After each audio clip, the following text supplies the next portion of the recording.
Ang intense ng mga kaganapan ngayon sa abot kamay na pangarap sapagkat magugulat ng sobra si Giselle sa mga sasabihin sa kanya ni Don Pepe tungkol kay Doc Carlos. Dito nga ay maswerteng magkakaroon ng malay si Don Pepe at maririnig nga nito ang binabalak na masama sa kanya ni Doc Carlos, kaya naman ay agad niya itong sasabihin sa anak niyang si Giselle.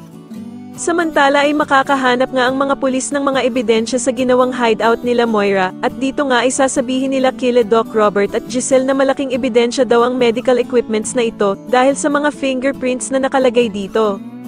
Kaya naman ay takot na takot ang dalawang mag-inang sila Zoe at Moira dahil sa alam nilang malalaman na ng pulis na kanila ang mga fingerprints na nakalagay dito. Dahil nga sa sobrang panik ni Zoe ay tatawagan na naman nito ang ama niyang si Doc Carlos at ipapaalam niya nga ang mga sinabi ng pulis.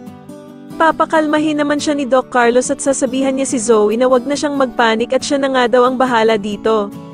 Pero lalong magpapanik nga itong si Zoe at sasabihin pa nga nito kay Doc Carlos na isa na nga daw siyang kriminal sa kanyang paningin kahit na makarecover pa ang kanyang lolo Pepe. Samantala matapos nga ang naging matagumpay na operasyon nila Annalyn kay Don Pepe ay mapapansin nito na gumagalaw na ang daliri ng lolo Pepe niya. Kaya naman ay tuwang-tuwa itong si Annalyn at agad niyang ang sasabihin sa kanyang lolo Pepe na sinisigurado niyang magbabayad daw ang mga gumawa nito sa kanya. Sa kabilang banda naman ay lalapitan ng mga pulis sila Moira at Zoe para daw imbitahan ito sa presinto.